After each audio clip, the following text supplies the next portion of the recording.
हे हिंदू शक्ती संभूत दीप्तितम तेजा, हे हिंदू तपस्या पूर्त ईश्वरी ओजा, हे हिंदू श्री सौभाग्य भूतीचा साजा, हे हिंदू नरसिंहा प्रभो शिवाजी राजा, प्रभो शिवाजी राजा, प्रभो शिवाजी राजा. नमस्कार, सर्व श्रोत्यांचे हार्दिक स्वागत. काल आपण सर्वांनी बाजीप्रभूंनी गाजवलेले शौर्य, महाराज सुखरूप विशाळगडावर पोचावेत म्हणून असंख्य मावळ्यांसह हिंदवी स्वराज्यासाठी स्वतःच्या प्राणांचे बलिदान देऊन स्वतःच्या रक्ताने पावन केलेली खिंड, तसेच महाराजांनी शाहिस्तेखानाची कशी गनिमी काव्याने केलेली फजिती या गोष्टी ऐकल्या. तसेच आज आपण मिर्झा राजाबरोबर झालेला तह व महाराजांची आग्र्याहून झालेल्या सुटकेचे वर्णन इत्यादी प्रसंग आपले सुप्रसिद्ध वक्ते श्री पार्थजी बावस्कर यांच्या ओजस्वी वाणीतून ऐकणार आहोत. चला तर मग ऐकूया शिवचरित्रातील पराक्रमांचे पुढील कथानक. पुष्प चौथे.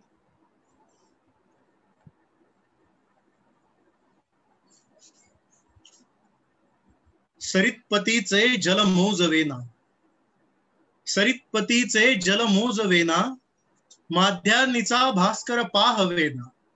सरितपतीचे जल मोजवेना, माध्यानीचा भास्कर पाहवेना. मुठीत वैश्वानर बांधवेना, मुठीत वैश्वानर बांधवेना. तैसा शिवाजी नृप जिंकवेना, तैसा शिवाजी नृप जिंकवेना. आदिलशाहीच्या फौजा येत आहेत, औरंगजेबाच्या फौजा येत आहेत, तिन्ही चारी दिशांनी संकट थैमान घालतायत आणि तरी सुद्धा चहूबाजूंनी आलेली संकट आमच्या राजाला मात्र जिंकू शकत नाही. आमचा राजा कितीही संकट आली तरी त्यावर पाय ठेवून उभा राहणार आहे. आतापर्यंतच्या गेल्या 3 दिवसांमध्ये आपल्याला महाराजांच्या चरित्रातनं संघर्ष करण्याची त्यांची किती टोकाची वृत्ती होती, किती टोकदार लढा त्यांनी त्या काळच्या 5 शाह्यांना दिला, या सगळ्याचा इत्तमभूत कथावृत्तांत आपण ऐकला. आजच्या भागात त्याच्या पुढची आणखीन एक लढाई, म्हणजे कसे टप्पेत बघा, टप्प्याटप्प्यावरती लढाई जास्तीत जास्त संघर्षमय होत गेलेली आहे. टप्प्याटप्प्यावरती तो संघर्ष जास्तीत जास्त फुलत गेलेला आहे. तशी आग भडकत जाते, तशी ती संघर्षाची आग सातत्यानं भडकत गेलेली आहे. म्हणून कवीनं म्हटलंय की सरितपतीचे जल मोजवेना, माध्यानीचा भास्कर पाहवेना. मुठीत वैश्वानर बांधवेना, तैसा शिवाजी नृप जिंकवेना. कितीही संकट आली, आदिलशहा त्याच्याकडचे सरदार पाठवतोय, सिद्धीला पाठवा किंवा कुणालाही पाठवा.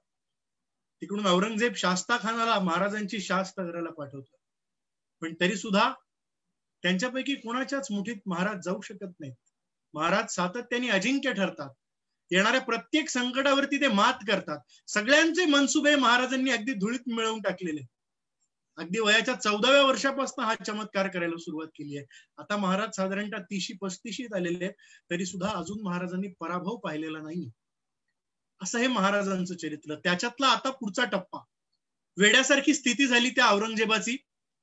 त्याला कळेना की आता कुठल्या बाजूंनी शिवाजी महाराजांवर, कुठल्या बाजूंनी या शिवबावरती आम्ही संकट आणावं की तो जेरीस येईल, आपल्या मुठीमध्ये तो येईल.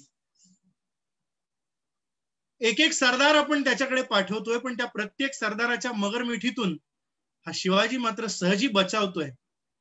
अशी काही विलक्षण युद्धनीती तो अवलंबतो की आमचे सगळे सरदार 10,000ची फौज पाठवून बघितली, ती पुन्हा पराभूत चेहरे घेऊन वापस आली. 25,000ची फौज पाठवली, ती सुद्धा पराभूत मनानं परत आली. लाखाची फौज पाठवली, शाहिस्तेखानाची सुद्धा शास्त झाली, तो सुद्धा पराभूत झाला. आणि आता मात्र या शिवाजीची मजल इतकी वाढते की तो थेट माझ्या अंगणाशी असलेली सुरतेला येतो, माझ्या अंगणाशी असलेली सुरत लुटून नेतो, ती सुरत बदसुरत करतो. काय त्याची हिंमत! अक्षरशः झोप उडालेली आहे औरंगजेबाची. औरंगजेबाची जरी झोप उडालेली असली तरी महाराजांनी सुरत लुटताना ज्या काही विलक्षण घडामोडी तिथं घडवल्या, त्याचा वृत्तांत तुम्हाला आजच्या भागात मी सांगणार आहे. थोडासा तो सांगणं महत्वाचं आहे. महाराजांनी सुरत लुटली, पण ती लूट कुणावर अन्याय करणारी नव्हती, कुणावर जुलूम करणारी नव्हती, जबरदस्ती करणारी नव्हती. याचा वृत्तांत सांगणारे काही पुरावे आहेत आपल्याकडे. ते पुराव्यांनी आज आपण आपल्या भागाची सुरुवात करूया. सुरत लुटली, पण त्यांनी निरपराधांना त्रास दिलेला आहे का? अजिबात नाही. मी काल आपल्याला म्हणालो की त्यांनी तिथल्या सगळ्या व्यापाऱ्यांना आधी पत्र पाठवली, फरमान जारी केलं होतं की तुम्ही मुकाट्यानं आमच्याकडे तहाची बोलणी करायला या, आपण तह करू आणि आम्हाला काय तुमच्याकडनं संपत्ती देता येईल त्या पद्धतीचा आपण काही करार करू आणि त्या करारनाम्यानुसार जे ठरेल त्याच्या मोबदल्यात ती संपत्ती आपण आम्हाला द्या. अशा पद्धतीची सामोपचाराची बोलणी तिथल्या व्यापाऱ्यांशी महाराजांनी सुरुवातीला करायला सुरुवात केली होती. निरपराधांना त्यांनी त्रास दिलेला नाहीये. राजा हा जुलमानं कधीही कुणावरती अन्याय करत नाहीत. त्याचे काही प्रसंग आहेत, काही कागदपत्र उपलब्ध आहेत. क्रॅच्युइन ख्रिश्चन लोकांचे फादर अब्रॉस हे महाराजांना त्या सुरतेच्या मोहिमेवरती भेटायला गेले होते आणि या महाराजांनी नुकतीच सुरतेची लूट करायला सुरुवात केली होती. तेव्हा हे फादर अब्रॉस महाराजांना भेटायला गेले आणि ते त्यांना म्हणाले की आम्हा ख्रिश्चनांच्या प्रार्थना स्थळांना तुम्ही धोका लावू नका, आमची ख्रिश्चनांची प्रार्थना स्थळ तुम्ही लुटू नका, गरीब ख्रिश्चन जनतेला तुम्ही त्रास देऊ नका, आम्ही तुम्हाला त्याबद्दल काही त्रास देणार नाही. ही विनंती क्रॅच्युइन ख्रिश्चनांच्या प्रार्थना स्थळांना धोका न पोहोचवण्याची फादर अब्रॉसनं महाराजांच्या चरणी केलेली होती. आणि इतिहास आपल्याला सांगतो फादर अब्रॉसनं स्वतः असं लिहून ठेवलेलं आहे की मी त्या शिवाजी राजाकडे गेलो आणि त्याला विनंती केली की तुम्ही आम्हाला ख्रिश्चनांच्या प्रार्थना स्थळांना अजिबात हात लावू नका. इतिहास असं सांगतो की महाराजांनी सुरत लुटली, पण सुरत लुटताना त्यांनी ख्रिश्चनांच्या कुठल्याही प्रार्थना स्थळांना धक्का लावला नाही. काश्मीर स्वार्थ असं लिहितो, महाराज सुरतेत घुसले तेव्हा सगळे लोक आपलं घरदार टाकून सैरावैरा पळत सुटले. एकच हलकल्लोळ त्या सुरतेमध्ये उडाला. धांदल उडाली होती सगळ्यांची, आता काय करावं कळेना अशी परिस्थिती होती त्या सुरतेच्या लोकांची. पण त्यातला एकही व्यक्ती महाराजांनी निष्कारण मारला नाही. जे लोक प्रतिकार करतील फक्त त्यांनाच मारा अशा सूचना महाराजांनी आपल्या सगळ्या मंडळींना देऊन ठेवलेल्या होत्या. जे लोक शरण येतील त्यांच्या केसालाही धक्का लागता कामा नये अशा सुद्धा सूचना महाराजांनी सगळ्या फौजेला दिलेल्या होत्या. त्यामुळं काश्मीर स्वार्थनं अशी नोंद करून ठेवलेली आहे की निरपराध माणसाचा बळी महाराजांनी कुठल्याही सुरतेच्या लुटीमध्ये घेतला नाही. अशा पद्धतीनं मित्रांनो दिनांक 5 फेब्रुवारी 1664 राजे पुन्हा एकदा राजगडावरती परत आले सुरतेची सगळी लूट घेऊन. सुरतेची नुसती लूट महाराजांनी घेतलेली नव्हती, जणू काही महालक्ष्मीच्या रूपानं महाराजांनी सुरतेतलं सगळं धन स्वराज्याच्या पदरात पाडून घेतलेलं होतं. मी आपल्याला म्हणालो काल की 3 वर्ष एक एक एक एक एक एक खान महाराष्ट्रावरती आक्रमण करत होता. एकेका खानानं यावं, आमची मंदिरं उद्ध्वस्त करावी, आमच्या देवळातल्या मूर्तीचं भंजन करावं, गाईगुरांचं कत्तली कराव्यात, बाया बापड्यांना ओढून न्यावं, त्यांना गुलाम बनवावं. जणू काही त्यांच्यामध्ये रस्सीखेच चालली होती. कोण महाराष्ट्राचा सर्वात जास्त मुलूक उद्ध्वस्त करून येतोय, तू कमी, अशा रस्सीखेचेत एक एक सरदार महाराष्ट्रावरती आक्रमण करत होता आणि एकटा शिवाजी राजा या सगळ्या आक्रमकांना तोंड देत होता. काय शक्ती असेल या माणसाची. मी आपल्याला म्हणालो 5 फेब्रुवारी 1664 सुरतेची महालक्ष्मी घेऊन महाराज राजगडावरती दाखल झाले. सामर्थ्यवान सोन्याची सुरत महाराजांनी लुटलेली होती. त्या हनुमंताना जशी ती सोन्याची लंका अग्निसाक्ष जाळून टाकलेली होती तशा पद्धतीने महाराजांनी ती सुरतेची लूट राजगडावरती घेऊन महाराज आलेले होते. आणि आता त्या सुरतेच्या मिळवलेल्या लुटीतून पुन्हा एकदा नवराज्य उभारण्याचा, नव स्वराज्य निर्मिती करण्याचा संकल्प महाराजांनी आणि त्यांच्या मावळ्यांनी उभारलेला होता.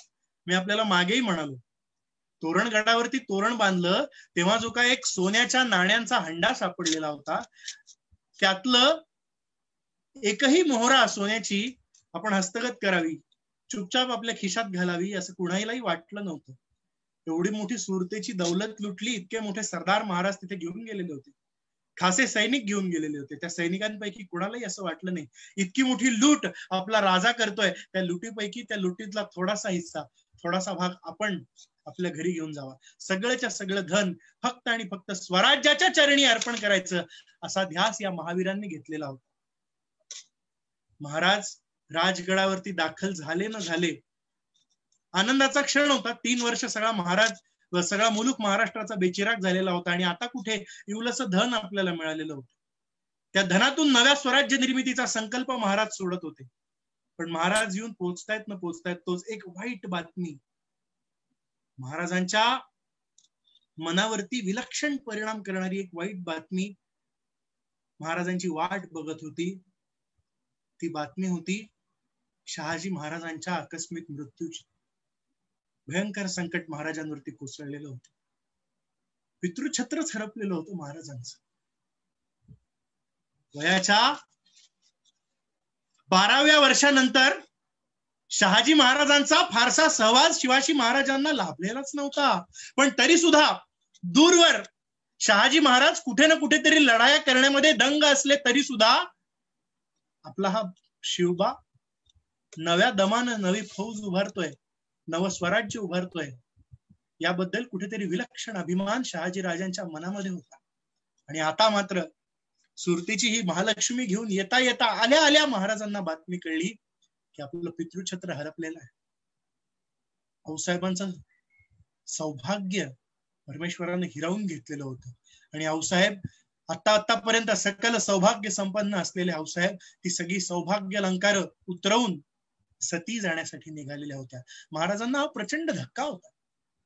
आतापर्यंत आपले वडील यानं त्या पातशाहीशी झुंजत सगळं आयुष्य अत्यंत कष्टामध्ये घालवतायत. वडिलकीचा सहवास कधी महाराजांना लाभलेलाच नाही. अशा काळामध्ये महाराजांच्या सोबत महाराजांची आई आणि वडील दोन्ही होऊन आऊसाहेब राहिल्या होत्या. आणि आता त्या आऊसाहेब महाराजांच्या पाठोपाठ आपल्याला सोडून जात आहेत म्हटल्यानंतर महाराजांचं हृदय गलबललं. हृदयात कालवा कालव झाली महाराजांच्या. महाराज एखाद्या लहान लेकरासारखे धाय मोकलून रडायला लागले. महाराजांसह त्यांची सगळी खाशी मंडळी, पंत असोत, सगळे सरदार असोत, आऊसाहेबांना विनंती करायला लागले की आऊसाहेब आपण सती जाऊ नका. महाराज आऊसाहेबांना विनंती करायला लागले की आऊसाहेब आपण सती गेलात तर या शिवबाचा पराक्रम पाहायला कोण राहणार. शहाजी राजे गेले, दादासाहेब गेले, आता आम्हाला मार्गदर्शन करायसाठी, आमचा पराक्रम पाहण्यासाठी, आमचं कौतुक करण्यासाठी, आम्ही चुकलो तर आमच्या पाठीत धपाटा घालण्यासाठी कोण राहणार. असं म्हणून महाराज धाय मोकलून रडायला लागले. आणि त्या आवेगासरशी महाराज आऊसाहेबांच्या मिठीत शिरले. आऊसाहेबांसाठी किती कठीण प्रसंग असेल बघा. पतीच्या निधनाचं दुःख त्या मातेला झालेलं आहे, त्या पत्नीला पतीच्या निधनाचं दुःख झालेलं आहे.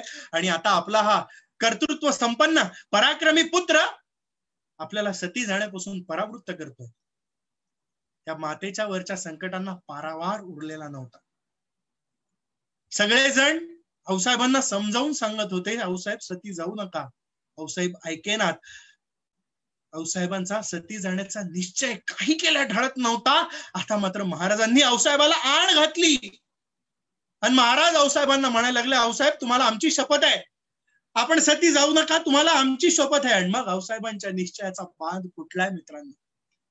आईचं काळीच ते. पुत्रानं आपल्या जीवनाची शपथ आऊसाहेबांना घातली आणि आऊसाहेबांचा बांध फुटला. त्यांचं हृदय पुन्हा एकदा हेलावलं. मोठ्या निश्चयानं आणि मोठ्या प्रयत्नानं महाराजांनी आणि त्यांच्या सगळ्या परिचितांनी, पंतांनी आऊसाहेबांना सती जाण्यापासून परावृत्त केलं. महाराज प्रचंड अशा मोठ्या दुःखामध्ये होते. काय करावं महाराजांना सुचत नव्हतं. खरं तर धर्मशास्त्र असं सांगतं, आपण ते समजून घेतलं पाहिजे. आऊसाहेबांनी जरी सती जाण्याचा निर्णय घेतलेला असला तरी पुत्रवती स्त्रीनं, ज्या स्त्रीला पुत्र आहेत त्या स्त्रीनं सती जायलाच हवं असं धर्मशास्त्र आपल्याकडे सांगत नाही. त्या काळच्या धर्मपंडितांनी सुद्धा आऊसाहेबांना हे समजावून सांगितलं असेल, पण आऊसाहेबांना सती जाणं हे स्वतःचं कर्तव्य वाटत होतं. म्हणून आऊसाहेबांनी तो हट्ट धरलेला होता. स्त्रीनं सती जावं असा सुद्धा आपल्याकडे धर्मदंड नाही.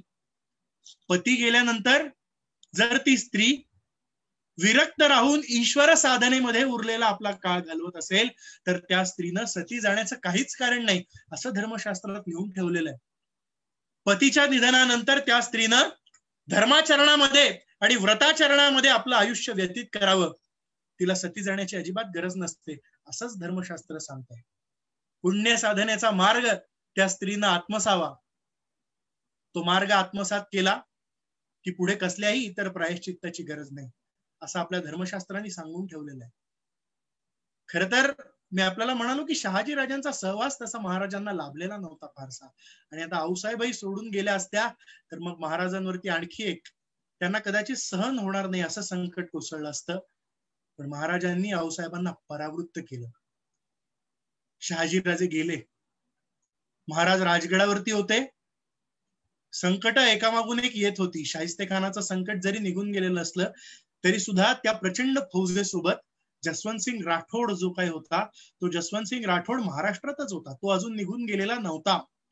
शाहिस्तेखानाची फौज जरी निघून गेलेली असली तरी त्या जसवंतसिंग राठोडनं पुण्यातच त्याचा तळ ठेवलेला होता आणि आता तो चवताळलेला होता, कारण त्याच्यावरती संशय घेतला गेलेला होता.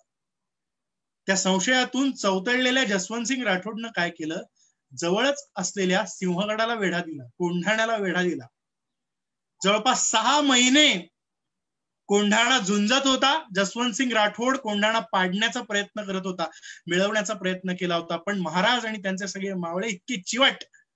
महाराज जरी राजगडावरती असले तरी महाराजांच्या अनुपस्थितीमध्ये कोंढाणा झुंजत होता. प्रयत्नांची शर्थ केली जसवंतसिंग राठोडनं. 6 महिने झाले आणि आता मात्र तो हताश झाला आणि मग तो निघून गेला. शाहिस्तेखान गेला, जसवंतसिंग राठोड निघून गेला आणि महाराजांनी सुद्धा दुःखाचा आवंढा गिळला.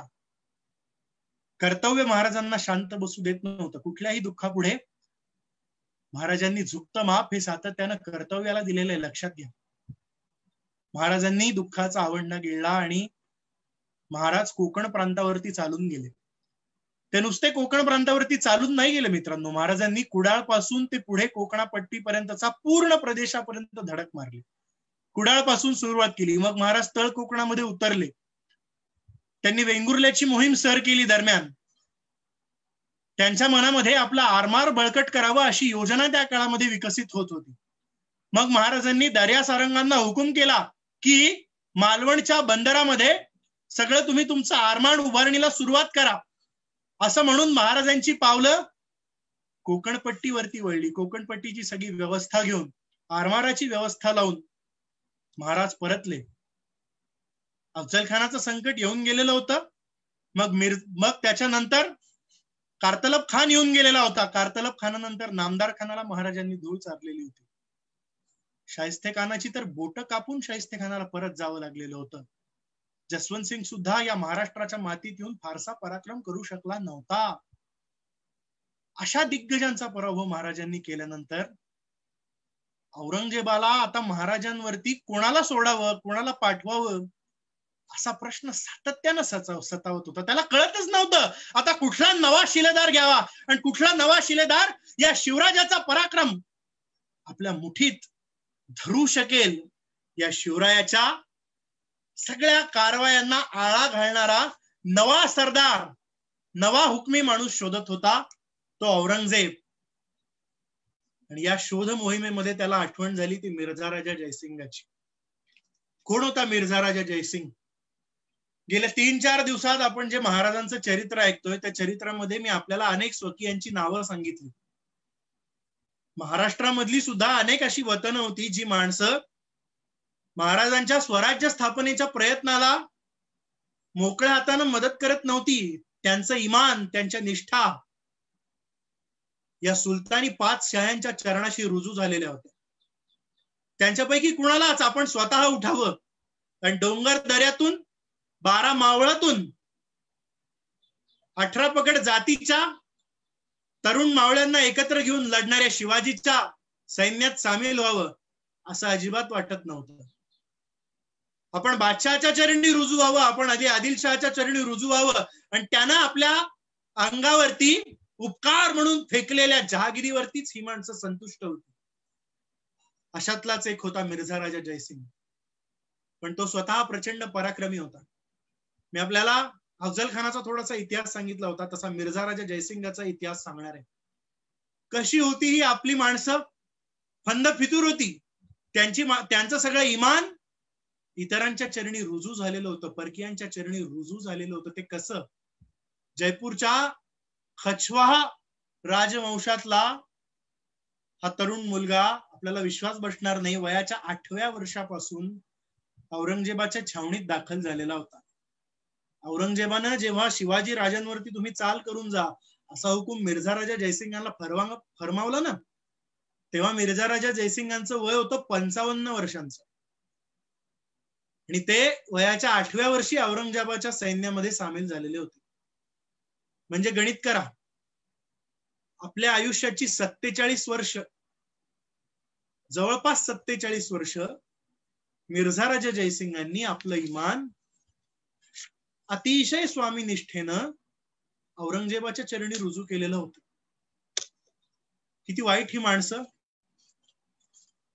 या मिर्झा राजा जयसिंगांचा पराक्रम इतका लोकविलक्षण होता मित्रांनो, की उत्तरेला मध्य आशियाच्या बल्ख पासून ते दक्षिणेला विजापूर पर्यंत मिर्झा राजा जयसिंगांनी स्वतःच्या तलवारीच्या टोकावरती पराक्रम गाजवला होता. पूर्वेला मोंगीर पासून ते पश्चिमेला कंधार पर्यंत सगळं राज्य आपल्या खडगाच्या धारेवरती मिर्झा राजा जयसिंगांनी एकत्र आणलेलं होतं. मिर्झा राजा जयसिंगांना फारसी भाषा येत होती, उर्दू भाषा येत होती, तुर्की भाषा येत होती. दिल्लीची जी गादी औरंगजेबानं हस्तगत केली ना, दिल्लीच्या गादीच्या वेळेस जी भांडणं उत्पन्न झाली आणि औरंगजेबानं थेट दिल्लीच्या गादीवरती स्वारी केलेली होती, त्यावेळी जर मिर्झा राजा जयसिंगांनी औरंगजेबाला मदत केली नसती तर औरंगजेब बादशाह स्वतः गादीवरती बसूच शकला नसता. अशा नोंदी इतिहासकारांनी इतिहासात करून ठेवलेल्या आहेत. त्या काळामध्ये जर या मिर्झा राजा जयसिंगांनी दारा शुकोहला मदत केली असती तर 100% खात्रीनं इतिहासकार असं म्हणतात की औरंगजेब हा तख्ताधीश झालाच नसता, त्याच्या जागी दारा शुकोह तख्ताधीश झाला असता. म्हणजे बघा, किंग मेकर ठरवण्याची पात्रता या मिर्झा राजा जयसिंगांमध्ये आहे. त्यांना कधी असं का वाटलं नसेल हो की आपल्या मदतीनं कोण कुठला औरंगजेब, ज्याचा या मातीशी काही संबंध नाही, जो या मातीतल्या माणसांवरती प्रचंड अत्याचार करतो, अन्याय करतो, अशा औरंगजेबाला आपण का तख्ताधीश करावं? त्याच्याऐवजी सिसोदिया वंशाचे, त्याच्याऐवजी आपण प्रभू रामचंद्राच्या वंशाचे आहोत अशी मिजाज मिरवतो. तर त्या प्रभू रामचंद्राच्या वंशजांनी दिल्लीच्या तख्ताधीशांची चाकरी का करावी? कुठला तरी मोगली माणूस त्या दिल्लीच्या तख्तावरती का आपण बसवावा? पण असं कधी वाटलंच नाही मिर्झा राजा जयसिंगांना. चाकरी करण्यातच ते धन्यता मानणारे होते. इतका पराक्रम त्यांच्या ठाई होता तरी सुद्धा चाकरी करण्यातच त्यांना धन्यता मानता येत होती. आणि मिर्झा राजा जयसिंगाच्या मदतीनं औरंगजेब बादशाह त्या दिल्लीच्या तख्तावरती बसलेला होता. मी आपल्याला म्हणालो ते स्वतः राजपूत होते. नुसते राजपूत नव्हते, सूर्यवंशीय राजघराण्यात त्यांचा जन्म झाला होता. हे जे सूर्यवंशीय राजघराणं होतं ना, प्रभू रामचंद्राला कुश नावाचा जो पुत्र होता, लव आणि कुश नावाचे जे 2 पुत्र प्रभू रामचंद्राला होते, त्यापैकी कुश नावाचा जो पुत्र होता, त्या कुश नावाच्या पुत्राचा जो वंश पुढे चालला, कुश त्या पुत्राचं नाव म्हणून पुढे कछवाह वंश म्हणून तो पुढे प्रसिद्धीला आला. त्या कछवाह वंशाचे वारस, त्या कछवाह वंशामध्ये हे मिर्झा राजे जयसिंग जन्माला आलेले होते. म्हणजे परिणामी आपण इतिहास बघा, प्रभू रामचंद्राच्या मुलाचे वंशज म्हणजे ते एका अर्थाने प्रभू रामचंद्राचेच वंशज होते. आणि आज हे प्रभू रामचंद्राचे वंशज तब्बल 47 वर्ष या देशावरती गाढवाचा नांगर फिरवणाऱ्या, या देशामध्ये इस्लामी राजवट आणणाऱ्या एका औरंगजेबाची चाकरी करत होते.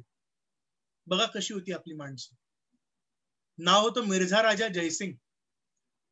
आणि अशा एका मिर्झा राजा जयसिंगाला, तो पुन्हा हिंदू आहे ना, हिंदूमध्ये भांडणं लावून द्यावी, शिवाजी राजा हिंदू, त्याच्यावरती आतापर्यंत त्या अर्थानं इतका शक्तिशाली हिंदू सरदार औरंगजेबाने कोणी पाठवलेला नव्हता. विजापूरकडून सुद्धा तितका शक्तिशाली हिंदू सरदार कोणी आलेला नव्हता. ही आणखी एक मेख होती बरं का औरंगजेबाने मिर्झा राजांना पाठवण्याची. त्या काळामध्ये कुठल्याच राजाला असं वाटत नव्हतं की आपण स्वतःची राज्य व्यवस्था उभारावी. मिर्झा राजांना सुद्धा इतकी मोठी सत्ता त्यांच्याकडे होती. काय नव्हतं मिर्झा राजांकडे? वाटेल ती संपत्ती त्यांच्याकडे होती. वाटेल ती संपत्ती असून सुद्धा, कारण 47 वर्ष ते सरदार होते ना, त्यांच्याकडे राजे होते, त्यांच्याकडे राजवाडे होते, प्रचंड घोडदळ होतं, पायदळ होतं, पैसा होता. या पैशातच ते सुखी होते. नव्हतं ते फक्त स्वातंत्र्य. पैशाचा महापूर होता, संपत्तीचा महापूर होता. त्या संपत्तीच्या महापुरापुढे स्वातंत्र्याचं मोल मिर्झा राजांना वाटत नव्हतं. आणि महाराष्ट्रामध्ये काय परिस्थिती होती? एकामागून एक सरदार या इवल्याच्या स्वराज्यावरती चाल करून येत होता. एका पारड्यामध्ये एकामागून एक चाल करून येणारे सरदार होते. लढाया होत्या, पैसा नव्हता, पारतंत्र्य होतं. एकीकडं इतकी सगळी अनुकूल परिस्थिती मिर्झा राजाला मिळते, तरी सुद्धा मिर्झा राजाला बंड थोपटून उठावंसं वाटत नाही, स्वराज्याची उभारणी करावीशी वाटत नाही.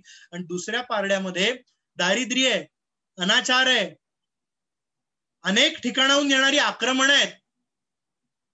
तरी सुद्धा महाराजांना असं वाटतं, या सगळ्या प्रतिकूल परिस्थितीमध्ये सुद्धा महाराजांच्या आणि त्यांच्या मावळ्यांच्या मनामधली स्वराज्य स्थापनेची जी रग आहे ना, ती रग काही केल्या विझत नाहीये.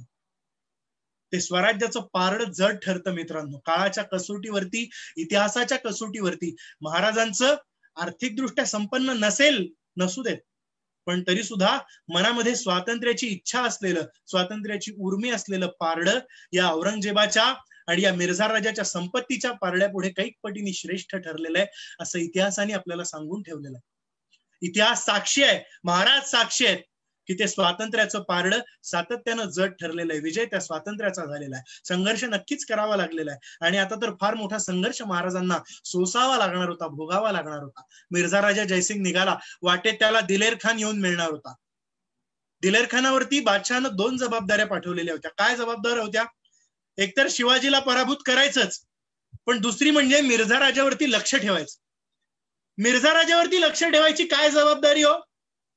47 वर्ष मिर्झा राजा जर बादशहाची चाकरी करतोय, तरी सुद्धा बादशहा मिर्झा राजावरती संशय घेतोय. अजून सुद्धा त्या औरंगजेब बादशहाचं पूर्णपणे त्या मिर्झा राजावरती विश्वास नाहीये. हा माणूस किती दगाबाज आहे बघा. जी माणसाची स्वतः दगाबाज असतात ना, ती माणसं फार चटकन स्वतःवरती, इतरांवरती विश्वास ठेवत नाही, कारण त्यांनी त्यांच्या आयुष्यामध्ये अनेकांना दगा दिलेला असतो. अशी दगलबाज माणसं सहजा कोणावर विश्वास ठेवत नाही. त्याच्यामुळे या मिर्झा राजावरती लक्ष ठेवायसाठी पाठवलेलं होतं दिलेर खानाला. कारण बादशहाला शंका होती की मिर्झा राजा राजपूत आहे, शिवाजी त्याच्याच जातीचा हिंदू आहे, दोघे एक आले आणि त्यांनी जर फितुरी केली तर मग सगळंच अवघड होऊन बसेल. त्याच्यामुळे मिर्झा राजावर लक्ष ठेवण्यासाठी दिलेर खान महाराज राजगडावरती होते आणि त्यांना बातमी कळली की 80,000 स्वार घेऊन मिर्झा राजा जयसिंग निघालेला आहे आणि त्याच्या तोडीला 5,000 पठाण दिलेर खानाच्या दिमतीला दिलेले आहेत. अशा 85,000 सैन्यासह दिलेर खान आणि मिर्झा राजा जयसिंग दिल्ली सोडल्यापासून मिर्झा राजांनी काय व्रत केली आहेत तुम्हाला सांगतो. हा हिंदू माणूस शिवाजी महाराजांना नामोहरण, अत्यंत धर्मनिष्ठ होता बरं का. तो स्वतःला शिवाचा उपासक म्हणून घेत असे. आणि या शिवाच्या उपासकानं दिल्ली सोडल्यापासून औरंगाबादला येईपर्यंत सातत्याने जप तप अनुष्ठानं सुरू केलेली होती. काय पद्धतीची ती अनुष्ठानं होती तुम्हाला सांगतो. त्यानं म्हणे अनेक ब्राह्मणांचा सल्ला घेतलेला होता की शिवाजीला मी कुठली अनुष्ठानं करून हरवू शकतो. आता ती ब्राह्मण तरी काय सांगणार. त्यांनी सांगितलं की देवी प्रयोगी अनुष्ठानं करा म्हणजे तुम्हाला यश होईल. शिवाजी महाराज असे होते की कुठली काय अनुष्ठानं करा ना, ते त्यांच्या तलवारीच्या बळावरती आणि पराक्रमाच्या बळावरती कोणालाही जिंकू शकत होते. असो, ही सगळी अशी टप्प्याटप्प्यावरती अनुष्ठानं करत, ब्राह्मण भोजन करत, दानधर्म करत दिलेर खान निघालेला होता. त्या आपला मिर्झा राजा जयसिंग निघालेले होते, त्यांच्यासोबत दिलेर खान तर होताच. महाराष्ट्रामध्ये आले, औरंगाबाद पर्यंत येऊन पोहोचलेले होते. आणि सुरुवातीला ते औरंगाबादच्या पुढे येऊन दिलेर खानानं पुरंदरला वेढा टाकलेला होता. नुसता पुरंदरला त्यानं वेढा टाकला नाही, तर आजूबाजूची सगळी गावं शहरं लुटायला सुरुवात केली. ती जणू ठरवलेलंच होतं ना त्यांनी. नुसतं यायचं नाही, ज्या ज्या मुलखामध्ये आपण प्रवेश करू त्या त्या मुलखाचा सगळा आजूबाजूचा प्रदेश प्रचंड प्रमाणात लुटायचा, कत्तली सुरू करायच्या, मंदिरं उद्ध्वस्त करायची, देवळं उद्ध्वस्त करायची. गंमत बघा, या ज्या सगळ्या स्वाऱ्यांचा मी इतिहास तुम्हाला सांगतोय, या प्रत्येक स्वाऱ्या महाराष्ट्रामध्ये आल्यानंतर त्यानं महाराष्ट्रामधली मंदिरं उद्ध्वस्त केली. खान असू किंवा कुणी सुद्धा. आता मिर्झा राजानं सुद्धा काय पराक्रम केला मी दाखवणार आहे तुम्हाला, सांगणार आहे पुढे. पण अगदी अफजल खानापासूनच्या स्वाऱ्या बघा. अफजल खान आला, त्यांनी तुळजाभवानीचं मंदिर लुटलं, त्यांनी बायाबापड्यांची इज्जत लुटली, अब्रू लुटली, अनेकांना गुलाम करून घेतलं. अफजल खानापासून मिर्झा राजा जयसिंगापर्यंत बघा, मिर्झा राजा इथे आला आणि आल्यानंतर नुसता स्वस्त बसला नाही, त्यानं पुण्याहून लोणीला आपली माणसं पाठवली, लोहगडला पाठवली, जुन्नरला पाठवली, सुप्याला पाठवली, शिरवळला पाठवली, अशी सगळी ठिकाणं आपल्या ताब्यात करून घेतली. त्याच्यानंतर कुतुब खानला 7,000ची फौज घेऊन त्यानं जुन्नरला रवाना केलं. इतकेच करून मिर्झा राजे थांबले नाहीत, तर त्यांनी स्वराज्यामध्ये ठिकठिकाणी आपल्या फौजा पाठवल्या, गावाच्या गावं भस्मसात केली, बायका पळवून न्यायला लागले मिर्झा राजे. अहो, प्रभू रामचंद्राचे वंशज म्हणून घेणारे मिर्झा राजे महाराष्ट्रामध्ये येतात, महाराष्ट्राचा मुलूक बेचिराग करतात, इथवर थांबत नाही, तर घराघराची सौभाग्य संपन्न लक्ष्मी लुटतात. अहो, कसले शिवाजी, कसले रामचंद्राचे वंशज, कसले शिवाचे उपासक. बायका पळवून नेल्या, गाई वस्त्र पळवून नेली, जनावरांच्या कत्तली केल्या, अनेक पुरुषांना कैद करून ठेवलं. हिंदू असले म्हणून काय झालं, 47 वर्ष बादशहाची चाकरी केलेली होती ना, त्याच्यामुळे कुठेतरी ते गुण यांच्यात पण आलेलेच असणार. परिणामी महाराज बघा, मी आता आपल्याला सुरुवातीला उल्लेख वाचून दाखवले ना, की ख्रिश्चनांनी महाराजांना, ख्रिश्चन धर्मोपदेशकांनी महाराजांना विनंती केली की तुम्ही आमचा प्रदेश लुटू नका. महाराज त्यांच्या शब्दाला जागले. महाराजांनी चूक नसताना कुणाची कत्तल घडवून आणली नाही, कुणाची हत्या घडवून आणली नाही. परिणामी अफजल खानापासून मिर्झा राजापर्यंत हे सगळे पातशाह, हे सगळे सरदार महाराष्ट्राच्या मुलखात येत होते आणि सातत्यानं स्त्रियांच्या अब्रूवरती हात टाकत होते. महाराज इथे वेगळे ठरतात. महाराज लोकविलक्षण का आहेत? महाराज राजे होते, ते असं करू शकले असते ना, त्यांनी सुद्धा मुलूक लुटला होता, पण मुलूक लुटून सुद्धा त्यांनी गरज नसताना कधी कुठल्या स्त्रीवरती हात टाकलेला नाही, गरज नसताना त्यांनी कधी कुठल्या निरपराध माणसाची कत्तल केलेली नाही. अनावधानानं झाली असेल. खानाचा वकील सुद्धा त्यांच्यावरती चाल करून आला होता, तेव्हा त्या खानाच्या वकिलाला सुद्धा महाराज असं म्हणाले होते की तुमची काही चूक नाही, तुम्हाला आम्ही अभय देतोय. त्यांना ऐकलं नाही म्हणून महाराजांनी खानाच्या वकिलाला यमसदनाला पाठवलं. असो, आपण पुढे जाऊया. पुरंदरला वेढा पडला. पुरंदर काही सहजासहजी जिंकता येणार, म्हणून मग पुरंदरच्या बाजूचा वज्रगड खानाने जिंकून घेतला. वज्रगड जिंकला, तोफा आणि बंदुकांनी मारा वज्रगडावरती सुरू केला. तरी सुद्धा पुरंदरचा जो किल्लेदार होता मुरारबाजी देशपांडे, अत्यंत निकरानं मुरारबाजी पुरंदर लढवत होता. पुरंदर गडाच्या बाजूला केदार दरवाजा होता. महाराजांना लक्षात येत होतं की पुरंदर आता लढून लढून किती दिवस लढणार, पुरंदरावरती आपण दारुगोळा पाठवला पाहिजे. आणि म्हणून महाराजांनी एक विलक्षण योजना आखली आणि त्या पुरंदरच्या आसपासची जी झाडी होती, वेढा पडलेला असताना सुद्धा महाराजांनी निवडक मावळ्यांच्या हस्ते राजगडावरून फौज पाठवली आणि सगळ्या दारुगोळ्यांची ती पोती मध्यरात्री गुपचूप गडाच्या बाजूला जो केदार दरवाजा होता, त्या केदार दरवाजाच्या पायथ्याशी घेऊन ही सगळी मावळे मंडळी आली. संध्याकाळ होती, रात्र होती. पालीच्या पावलांनी दबकत लपत छपत केदार दरवाजा उघडला गेला. सारी कुमक किल्लेदारांच्या हवाली केली गेली आणि त्याच चपळतेनं मावळे निघून गेले आणि पुन्हा एकदा राजगडावरती सही सलामत आले. मुरारबाजी देशपांडे कितीही तोफांची सरबत्ती होवो, गड राखण्याचा प्रयत्न करत होते. पण मग ही बातमी जेव्हा दिलेर खानाला कळली, तेव्हा तो इतका प्रचंड संतापला. दिलेर खानानं अत्यंत धाडसी बेत आखला. किती शूर होता बघा. दिलेर खानाने सुद्धा काय काय योजना केल्या असतील. त्यानं जमिनी खालून सुरुंग लावला आणि जमिनी खालून सुरुंग लावल्यानंतर सफेद बुर्जावरून 80 मराठे, या सगळी ही जी नवी कुमक आलेली होती, त्या नव्या कुमकेसरशी लढत होते. त्यानं सुरुंग इतका विलक्षण लावला, तो सुरुंग थेट ज्या सफेद बुर्जावरून हे सगळी मंडळी मारा करत होती, त्या माऱ्यापर्यंत तो सुरुंग जमिनी खालून खणत खणत नेलेला आहे. नुसता खणत खणत नेला नाही, तर हे 80 मावळे संपूर्ण शक्तीनिशी सफेद बुर्जावरून मारा करत असताना तो सुरुंग पेटवला. अचानक भडका उडाला. ते 80च्या 80 मावळे, 80च्या 80 मराठे दिलेर खानाला उडवून लावले. आता मात्र मुरारबाजी संतप्त झाला. त्यानं धाडसी बेत आखला. त्याला कळना आपण काय करावं. त्यानं ठरवलं की आपण सुलतान ढवा करायचा. 700 नंग्या तलवारी आणि बाहेर 25,000ची फौज होती. किती विषम युद्ध आहेत ही आपल्या लक्षात येईल. कुठे 700 तलवारी आणि कुठे 25,000ची फौज. कसं काय दिलेर खान हे सगळं मॅनेज करू शकणार होता. पण तरी सुद्धा मुरारबाजींचा पराक्रम बघा. दिलेर खान तर लढत होताच, त्याला गड सहजी मिळत नव्हता, पण मुरारबाजींचा पराक्रम आपण बघा. त्या 700 मावळ्यांना घेऊन मुरारबाजी जे काय निघाले आणि त्यांनी जो काय विलक्षण पराक्रम गाजवायला सुरुवात केली मित्रांनो, त्यांचा पराक्रम बघून दिलेर खान चकित झाला, अचंबित झाला आणि त्याला कळेना या मुरारबाजी देशपांड्याची ही तलवार सपासप गनिमाला कापत सुटली. दिलेर खान हा वासून मुरारबाजीचा पराक्रम बघतोय. मुरारबाजीच्या टप्प्यामध्ये जो जो येतोय, जो जो पठाण येतोय, जो जो मोगल येतोय, जो जो हशब येतोय, त्या सगळ्याचा मुडता पडल्याशिवाय राहत नाहीये आणि साक्षात शिवतांडवाप्रमाणे दिलेर खान लढतोय. दिलेर खानाचा पराक्रम बघून दिलेर खान लढतोय, दिलेर खान सुद्धा लढतोय. एकीकडे मुरारबाजी लढतोय. या सगळ्या पराक्रमासह दिलेर खान आणि मुरारबाजी एकमेकांच्या समोर आलेले आहेत. दिलेर खान चकित झालेला आहे मुरारबाजीचा प्रचंड असा पराक्रम बघून. शिवतांडवासारखा मी आपल्याला म्हंटलो, मुरारबाजी लढत होता आणि दिलेर खान बघत होता. कायस्थ प्रभूची ती जात होती आणि त्या कायस्थ प्रभूला तो सगळा दिलेर खानाने आव्हान दिलं आणि तो दिलेर खान त्या मुरारबाजीला म्हणाला की अरे या अल्लाह, ये क्या कर रहे हो, किसका नमक खाया है तूने,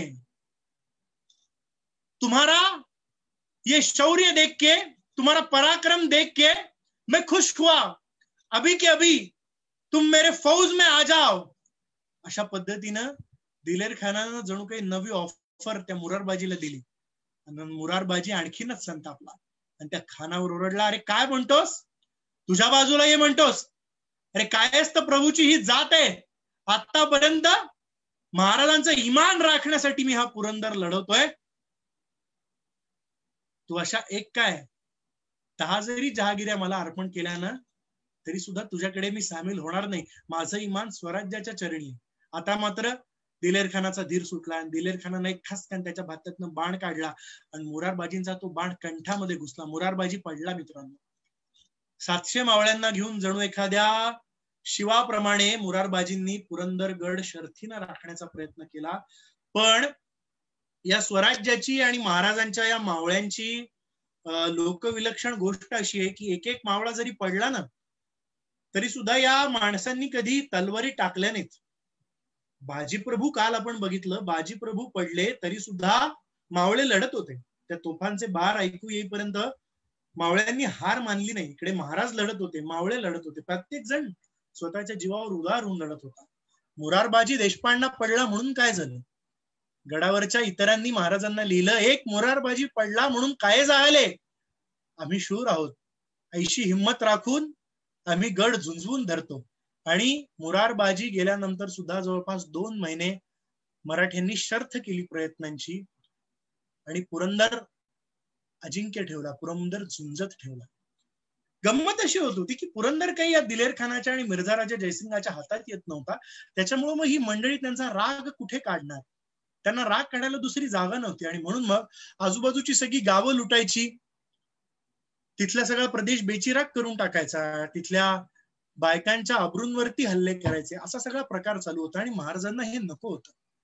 महाराजांनी स्वराज्याचा सगळा सारीपाट मांडलेला होता. तो स्वराज्याचा सारीपाट बाया बापड्यांची अब्रू लुटण्यासाठी नाही, उलट त्यांच्या शीलाचं संरक्षण करण्यासाठी महाराजांनी हा स्वराज्याचा घाट घातलेला होता. या स्वराज्यातला प्रत्येक माणूस, प्रत्येक स्त्री, प्रत्येक मूल, गोप ब्राह्मण सुरक्षित राहावेत म्हणून महाराज लढत होते. आणि महाराजांच्या या सगळ्या मुलखामध्ये ही सगळी मिर्झा राजाची फौज, दिलेर खानाची फौज सातत्यानं धुमाकूळ घालत होती. त्यामुळे मग महाराजांनी आता, कारण ही प्रचंड मोठी फौज होती, 80-90 हजाराच्या फौजेला महाराज त्यांच्या 5 आणि 10 हजाराच्या फौजेनं लढू शकणार नव्हते. आता मात्र 2 पावलं मागे येण्यात शहाणपण आहे असं महाराजांनी ठरवलं. आणि मग त्यांनी मिर्झा राजा जयसिंगासोबत तहाची बोलणी करायला सुरुवात केली. महाराजांना ही बातमी किंवा ह्या सगळ्या जो निर्णय महाराजांनी घेतला हा इतका साधा सोपा नव्हता. आतापर्यंत 10-12 वर्ष अतिशय शर्थीनं महाराजांनी हे राज्य राखलेलं होतं. आणि ते शर्थीनं राज्य राखलेलं असताना सुद्धा मित्रांनो 2 पावलं मागे यायचं आणि नीतीनं हा निर्णय घ्यायचा, याला सुद्धा एक धैर्य लागतं. महाराज भावनेच्या आहारी जाऊ शकले असते. महाराज जर भावनेच्या आहारी गेले असते तर कदाचित मोकळ्या मैदानात ते लढले असते, त्यांना प्रचंड पराभव पत्करावा लागला असता. अनेक मराठे त्या युद्धामध्ये कामी आले असते. महाराजांच्या एका शब्दावरती मावळे म्हणाले नसते, मराठे लढायला कधी घाबरणारे नव्हते. पण महाराजांनी यंदा एक वेगळा निर्णय घेतलेला होता, मिर्झा राजा जयसिंगाशी तह करण्याचा. आणि तो तह केला. महाराजांना एक गोष्ट प्रचंड डाचत होती मित्रांनो. तह जरी त्यांनी करायची, तहाची जरी बोलणी केली ना, मिर्झा राजाला म्हणजे प्रत्यक्ष तहाचं आमंत्रण देण्याआधी महाराज मिर्झा राजाशी प्रचंड सामोपचाराची बोलणी करत होते बरं का. आणि मिर्झा राजा जयसिंग ऐकत नव्हता.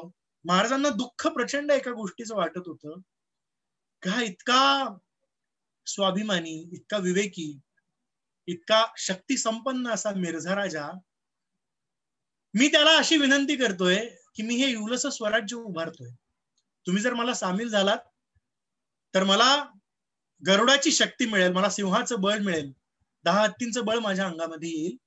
आणि तुम्ही आणि मी, आपल्या दोघांची जर युती झाली तर या इस्लामी सत्तेला आपण हा हा म्हणता महाराष्ट्रातूनच काय हिंदुस्थानामधून बाहेर हाकलून लावू.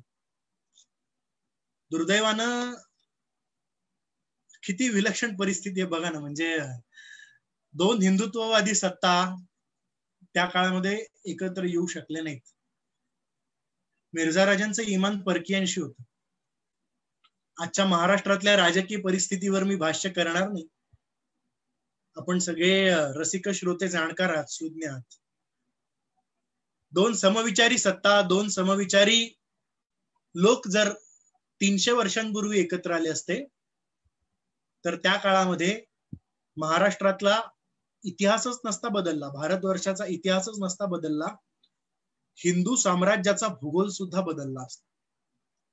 पुढे 100 वर्षांनंतर पेशव्यांनी तो बदलला, तो भाग विराळा.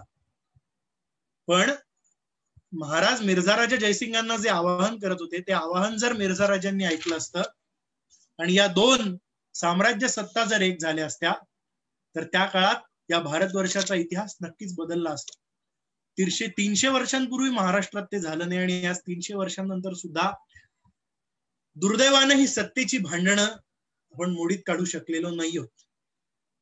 आपण इतिहासातनं बोध घेत नाही, हे आपलं किती चुकतं याचा सगळा या महाराष्ट्र मुलखातल्या लोकांनी जाणीवपूर्वक विचार केला पाहिजे.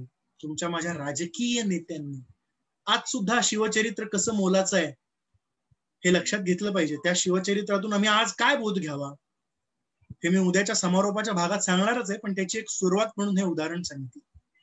महाराजांना तह केल्याचं, आपल्या हातातले किल्ले जात आहेत याचं वाईट वाटत नव्हतं, पण एका वेगळ्या साम्राज्यशाहीचं, एका वेगळ्या सामर्थ्य संपन्न अशा युतीचा प्रस्ताव महाराजांनी मिर्झा राजांना दिलेला होता. पण तो प्रस्ताव मिर्झा राजे दुर्दैवानं ऐकत नव्हते. 2 शिवभक्तांची युती होऊ शकत नव्हती याचं महाराजांना वाईट वाटत होतं. असो, तह झाला. काय तह झाला आपल्याला माहिती नसतो. हा तह 23 किल्ले बादशाहाला दिले हे आपल्याला माहिती असतं, पण त्या तहामध्ये काही ज्या 5 अटी होत्या त्या 5 अटी तुम्हाला सांगतो आणि मग पुढे जातो. काय होत्या त्या 5 अटी? महाराजांनी युक्ती केली की आदिलशहाची, सहजासहजी ऐकायला तयार नव्हते. मी आपल्याला म्हणालो मिर्झा राजे जयसिंग, मिर्झा राजा जयसिंगांना कसं ऐकायला भाग पाडावं लागलं तर महाराजांनी युक्ती केली. त्याच्या आधी त्यांनी दरम्यानच्या काळात आदिलशहाला सुद्धा पत्र पाठवून ठेवलेलं होतं. ते म्हणाले, आता मिर्झा राजाचं एवढं मोठं संकट माझ्यावर आलेलं आहे, मी जर याला शरण गेलो तर मिर्झा राजा महाराष्ट्रामध्ये तळ ठोकेल, माझा सगळा मुलूक तर तो त्याच्या सगळ्या अंमलाखाली आणेलच, पण तुमचा आदिलशहाचा जो मुलूक आहे त्या मुलखावरही तो आक्रमण करेल. मग आपण असं करूया, मिर्झा राजा काही माझ्यासोबत यायला तयार नाही, आपण युती करूया आणि या मिर्झा राजाला इथून हाकलून लावूया. त्या युतीचा सल्ला अर्थात तिकडनं ऐकला गेला नसता, पण महाराज धूर्त होते, महाराजांनी सुद्धा खरोखर युती केली नसती. पण त्या युतीचा महाराजांनी एक खोटी अफवा सोडून दिली. त्या अफवेचा परिणाम असा झाला की मिर्झा राजा जरा वरमला आणि त्याला असं वाटलं की यानं खरंच जर आदिलशहाशी युती केली तर गडबड होईल आणि आपण जे काही इथे शिवाजी राजाला जिंकायचा प्रयत्न करतोय, अर्ध राज्य आपण जवळपास जिंकतच आलेला आहे, तह का होईना तह करावा असं म्हणून मिर्झा राजांनी तह केला. युती केली नाही बरं का, तह केला. मिर्झा राजांनी युती केली तर इतिहास आणि भूगोल दोन्ही बदललं असतं. महाराजांना एक बळकट सत्ता मिळाली असती. महाराजांचा एका अत्यंत संपन्न अशा व्यक्तीशी महाराजांचा परिचय झाला असता आणि भारतवर्षाचा इतिहास बदलला असता. असो, तह झाला. तहामधल्या काय अटी होत्या तुम्हाला सांगतो. फक्त 12 किल्ले महाराजांनी आपल्या ताब्यामध्ये ठेवायचे. आतापैकी महाराजांच्या ताब्यात जेवढे केले त्याच्यापैकी फक्त 12 किल्ले ठेवायचे आणि 1 लाखहून उत्पन्न दरवर्षी महाराजांना त्याच्या बदल्यात मिळणार, अशी पहिली अट होती. दुसरी अट अशी होती त्या सगळ्या कलमांमधली की दख्खनचा सुभेदार जेव्हा हुकूम करेल तेव्हा महाराजांनी त्याच्या तालमीमध्ये हजर झालं पाहिजे. दख्खनचा सुभेदार जेव्हा लढाईसाठी महाराजांची मदत लागेल तेव्हा मात्र महाराजांना हजर राहावं लागणार होतं. त्यानंतर संभाजी राजांना 5,000ची मनसबदारी देण्यात आलेली होती, पण ते लहान असल्यामुळं संभाजी राजांच्या जागी महाराजांचे सरनोबर नेताजी पालकर त्यांनी बादशहाची चाकरी करावी असं ठरलेलं होतं. आणि त्या नेताजी पालकरांनी दख्खनच्या सुभ्यावरती जेव्हा त्याला आदेश येईल तेव्हा हजर राहावं अशी सुद्धा एक अट घातलेली होती. चौथी अट अशी होती की विजापूरकरांना तळकोकणाचा जो काही प्रदेश आहे, म्हणजे तो तळकोकणाचा प्रदेश होता की बालेश्वरचा सगळा जो मुलूक होता तळकोकणाचा, तो सगळा मुलूक शिवाजीराजांनी ताब्यात ठेवायचा. पण तो मुलूक जरी शिवाजीराजांच्या ताब्यात असल्या तरी त्याच्या बदल्यात दर साल 30 लाख होनांचा हप्ता अशा गणिती तंत्रांनी 40 लाख होन शिवाजी महाराजांनी बादशहाला द्यायचे, अशी चौथी अट होती.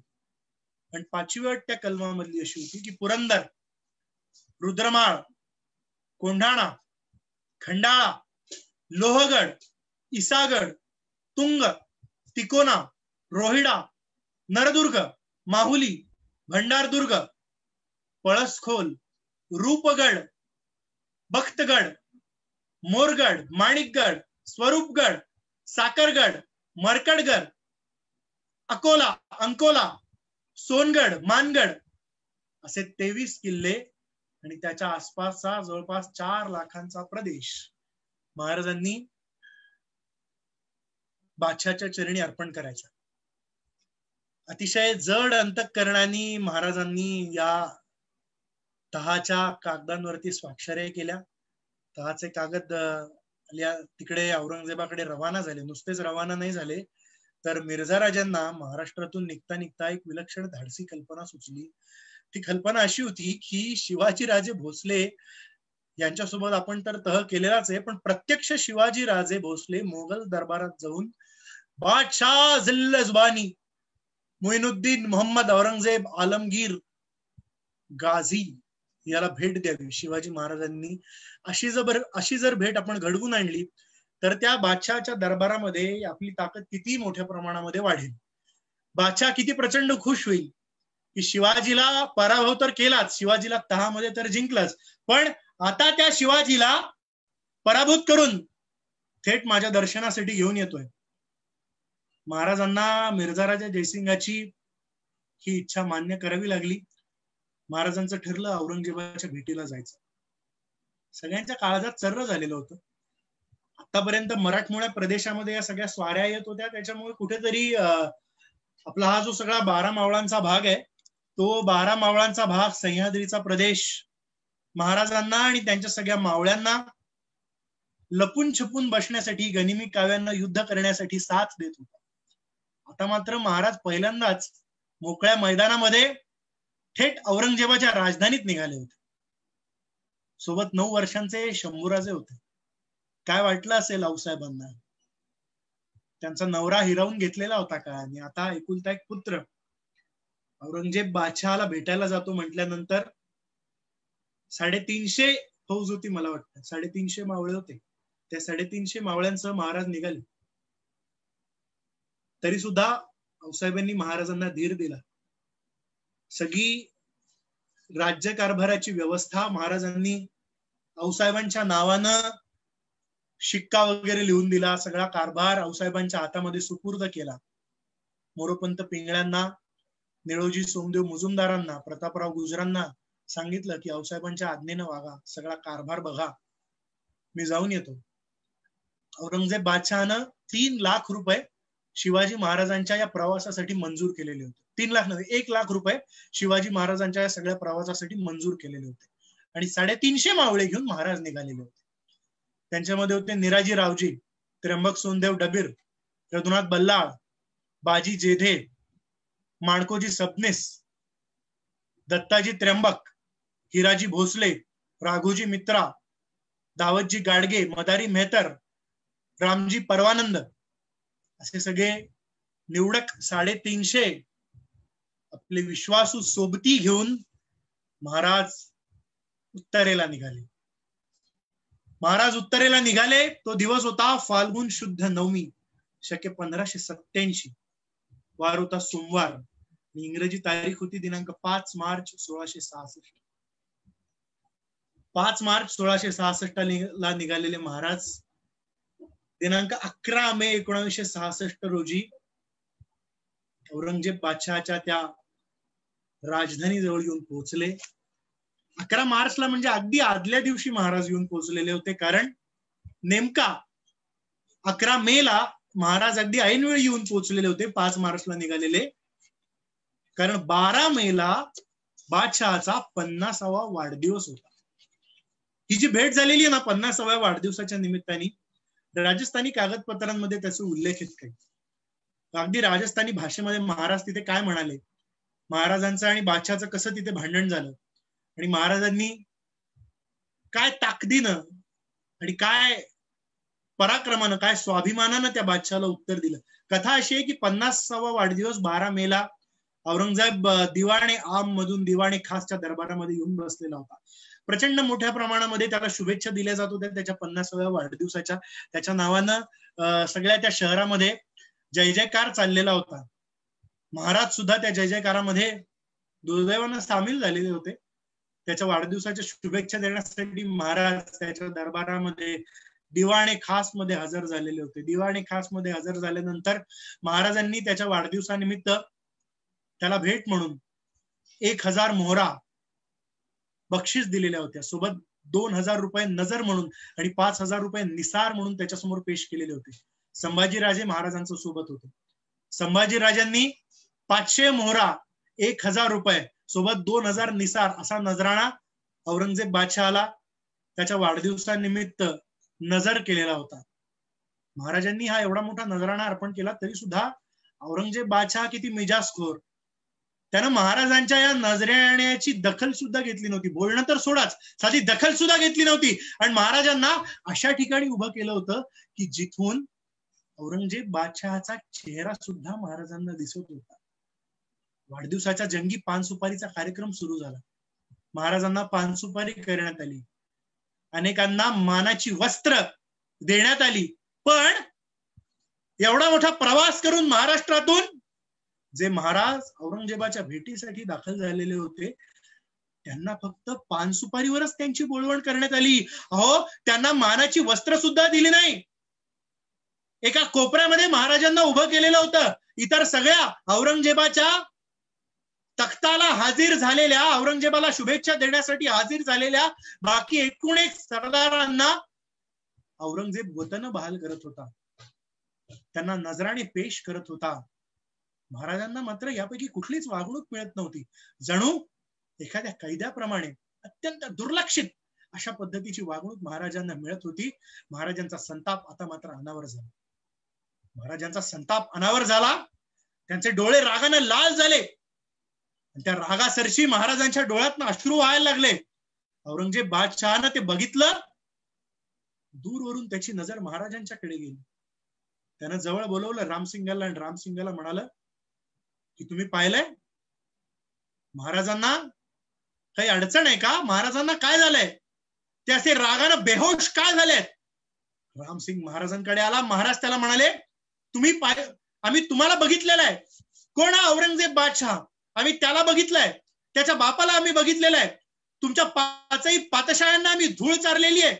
मी कोण आहे? माझा दर्जा काय आहे तो तुम्ही ओळखता तरी का? तुम्ही इतक्या लांब मला उभं करता. आज तुम्ही मला हा जो काय इथे बोलवलेला आहे, तुमचा सगळा मनसुबा, तुमचा मान मरातब मी झुगारून देतो. मला काही गरज नाही तुमच्या त्या मानाची, तुमच्या त्या मरातबाची.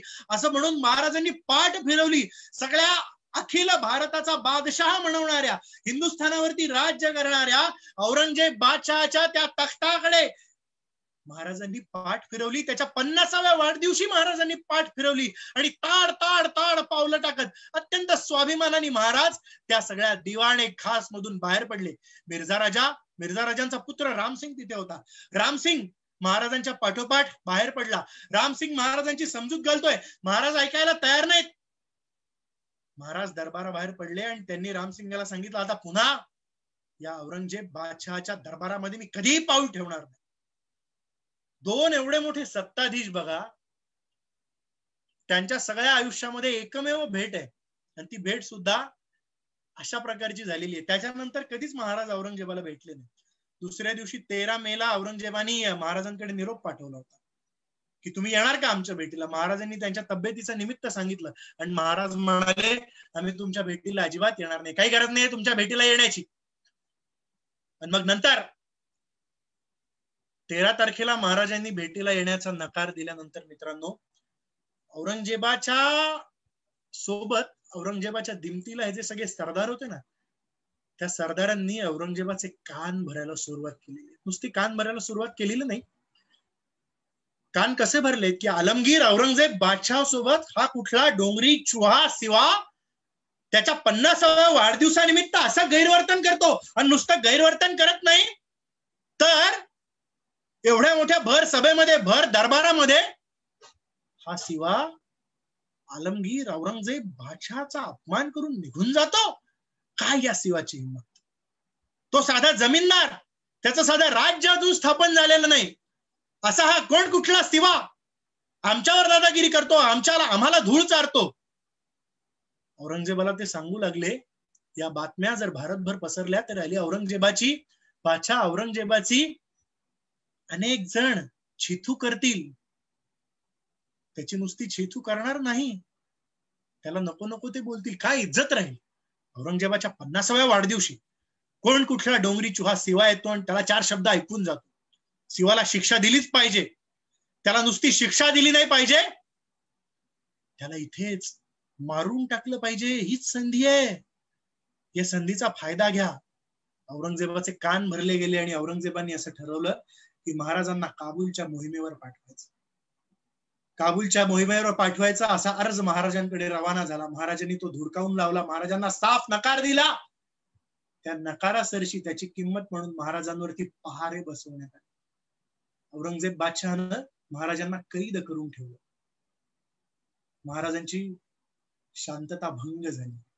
महाराजांना चिंता वाटायला लागली, कारण महाराज एकटे नव्हते. अवघ्या 9 वर्षांचे संभाजीराजे, बाल संभाजीराजे महाराजांच्या सोबत होते. स्वराज्यावरती इतकं मोठं संकट आलेलं होतं. आता थेट महाराज सिंहाच्या गुहेमध्ये अडकलेले होते. तिथून सुटण्याचा पर्याय महाराजांना दिसत नव्हता. महाराजांनी औरंगजेब बादशहाची तहाची बोलणी करायला सुरुवात केली. 3 आठवडे झालेले होते. ही कैद काही केल्या सुटत नव्हती. महाराजांच्या जीवाचा धोका सातत्यानं वाढत होता. मिर्झा राजा जयसिंगांनी महाराजांना शब्द दिलेला होता, रामसिंगांनी शब्द दिलेला होता की महाराज तुमच्या केसाला सुद्धा धक्का लागणार नाही, तुम्ही दिल्लीला चला, औरंगजेब बादशहाची भेट घ्या, तुमच्या केसाला सुद्धा आम्ही धक्का लावू देणार नाही, तुमच्या जीवाला कसलाही अपाय होणार नाही, असा शब्द महाराजांना मिर्झा राजांना दिलेला होता. मिर्झा राजाचे सुद्धा श्वास रोखले गेलेले होते. रामसिंगाचा प्राण कंठाशी आलेला होता. एकीकडे औरंगजेब बादशहा त्याच्या सगळ्या सरदारांसह शिवाजीला यमसदनाला पाठवण्याची, त्याचा काटा काढण्याची योजना आखतोय. आणि दुसरीकडे आपण शिवाजीला शब्द देऊन बसलेलो, काय करावं कळत नाही. महाराज चिंतेत होते. चिंतातूर महाराजांनी ठरवलं की आपण ही 350 माणसं सोबत घेऊन आलेलो आहोत ना, त्याच्यापैकी एक माणूस मोठ्या खुबीनं आता आपल्याला दूर करावा लागणार. महाराजांनी अवतीभोवतीचे लोक दूर करायला सुरुवात केली. एक डाव महाराज टाकत होते, एक चाल महाराज करून बघत होते. आता ही चाल यशस्वी ठरते का, ती चाल यशस्वी ठरते का, अशा योजना महाराजांच्या मनामध्ये येत होत्या. महाराज एक प्रयत्न करून बघत होते. महाराजांनी औरंगजेब बादशहाला पत्र लिहिलं आणि त्या पत्रामध्ये त्यांनी असं म्हटलेलं होतं, तुम्हाला मला इथे अडकवून ठेवायचंय, खुशाल अडकवून ठेवा, पण माझ्यासोबतची ही जी माणसं आलेली आहेत त्यापैकी बऱ्याच माणसांना मी पुन्हा एकदा महाराष्ट्रामध्ये पाठवून देतो, त्यांचं इथं काय काम, मी मात्र तुमच्या कैदेमध्ये असाच असणार आहे, मी इथून कुठेही पळून जाणार नाही, तुमचा 24 तासांचा पहारा माझ्या सोबत आहे, मी इथून कुठेही जाणार नाही, माझ्या सोबतची माणसं तुम्ही पाठवून द्या, तशी मंजुरी मला मिळवून द्या. माणसं परत पाठवण्यामागे महाराजांच्या मनामध्ये योजना होती. इथून जर आता आपल्याला दगाफटक्याच्या मार्गाने म्हणा किंवा कुठल्याही मार्गाने जर निसटून जायचं असेल तर ते निसटून जाणं केव्हा शक्य होईल?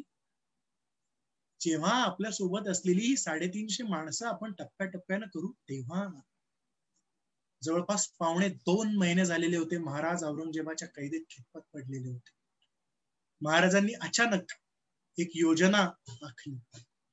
हळूहळू महाराजांनी आपली तब्येत ढासळतीये अशा बातम्या बाहेर पसरवायला सुरुवात केली. महाराज स्वतः अंथरुणाला खेळले. महाराज नाटक करत होते पण तरी सुद्धा अंथरुणाला खेळण्याचं एक जबरदस्त नाटक महाराजांनी सुरू केलेलं होतं. महाराजांची प्रकृती बिघडली, योजनापूर्वक बिघडली. वैद्य राज यायला लागले, हकीम येऊ लागले, महाराजांवरती उपचार सुरू झाले. आता या दुखण्याच्या काळामध्ये देवाब्राह्मणांचे आशीर्वाद आपल्याला मिळावेत, गरीब जनतेची सेवा करण्याचं पुण्य आपल्याला मिळावं, असं म्हणून त्या गरीब जनतेला आपण कुठेतरी मिठाई वाटावी आणि त्यांची दुआ मिळवावी, अशा प्रकारचे मनसुबे महाराजांच्या मनात आले आणि महाराजांनी तसा अर्ज औरंगजेब बादशहाकडे रवाना केला. मिठाईची पेटार, मिठाईची भांडार लोकांना देण्याची मला परवानगी द्यावी. ती परवानगी औरंगजेब बादशहानं मान्य केली. पेटारे आले आणि याच दरम्यान 2 महिन्यानंतर महाराजांनी आधी जो अर्ज केलेला होता की महाराजांच्या सोबतची जी तुकडी होती त्या तुकडीला महाराष्ट्रामध्ये पाठवून द्यावं, तो अर्ज औरंगजेब बादशहानं मंजूर केला. हीच संधी होती. महाराजांनी तो अर्ज मंजूर झाल्या झाल्या आपल्या सोबत ही जी सगळी मंडळी आलेली होती त्या मंडळीची व्यवस्था केली. त्या मंडळीला महाराष्ट्रात पाठवून दिलं आणि मग बरेच दिवस ही पेटाऱ्यांची आयात निर्यात सुरू झाली. महाराजांची प्रकृती दिवसेंदिवस आणखी आणखी खालवू लागली. किमान तशा बातम्या तरी महाराज बाहेर पसरवू लागले. आणि एक दिवस तो क्षण हळूहळू जवळ येत होता. महाराज उठले, त्या अंथरुणावरून महाराज उठले, तो क्षण जवळ आलेला होता. मिठाईचे पेटारे भरभरून वाहत होते. 2 रिकामे पेटारे महाराजांच्या खोलीत आणले गेले. तसेच पलंगावरून उठलेले महाराज एका पेटाऱ्यामध्ये गुपचूप जाऊन बसले. त्या पेटाऱ्यावरती वरून झाकण ठेवलं गेलं. त्या झाकणावरती मिठाई भरलेली गेली. दुसऱ्या पेटीत बाळराजे बसले, शंभूराजे बसले. शंभूराजांच्या पेठाऱ्यावरती सुद्धा मिठाई आच्छादली गेली. इतरही अनेक पेठारे सगळे मिठायांचे भरले गेले.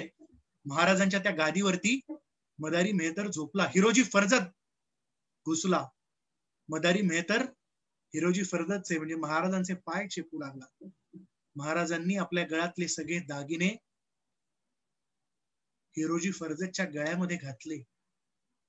आपल्या हातातलं सोन्याचं कडं महाराजांनी हिरोजीच्या हातामध्ये घातलं. काय जोखीम होती बघा, काळजावरची जोखीम हिरोजीनी आणि मदारी मेहतरना आपल्या अंगावरती घेतलेली होती. हातातलं कडं त्याच्या कडात घातलं, त्याच्या हातामध्ये घातलं. महाराजांचे पेटारे चौकीवरती आले. ज्या पेटाऱ्यामध्ये महाराज आणि शंभूराजे बसले होते त्याच्या अवतीभोवतीचे 2 पेटारे चौकीदारांनी थांबवले. ते उघडे करायला लावले. सगळ्यांचे प्राण कंठाशी आलेले होते. आता काय होईल? पेटारा उघडला. पेटारा उघडल्यानंतर त्या मिठाईचा पेटारा जसा उघडला, आतमध्ये वरवर मिठाई दिसली. चौकी पहाऱ्यामधल्या लोकांनी जास्त खाली जास्त खोलामध्ये गुंतून बघितलं नाही. मिठाईचे पेटारे तसेच बंद झाले आणि सगळ्यांचे श्वास रोखले गेलेले होते. त्या सगळ्या चौकीदारांनी, शिपायांनी जाने दो असा आदेश करताच पेटारे निघाले. महाराष्ट्राची तुळजाभवानी, खंडोबा, ज्योतिबा, अष्टविनायक, सिद्धिविनायक, 12 मारुती, भैरबा, खंडोबा सगळे देव पावले. महाराज निसटले, महाराज पसार झाले. महाराज नुसते पसार झाले नाही तर त्यांनी आग्रा शहराबाहेर निराजी पंत आणि दत्ताजी पंत महाराजांची वाट बघत होते. अंधार पडलेला होता. रातोरात महाराज मथुरेला पोहोचले. तिथे मथुरेला पोहोचल्यानंतर महाराजांनी खऱ्या अर्थानं सुटकेचा निश्वास टाकला. पण काय योजना होती महाराजांची, काय प्लॅनिंग आहे महाराजांचं. ही सगळी योजना 2 महिने त्या औरंगजेबाच्या छावणीमध्ये असताना महाराजांनी करून ठेवलेली होती. हे जे सैनिक आधी पाठवले ना, त्यापैकी काही सैनिक वाटेवरती दबा धरून बसलेले होते.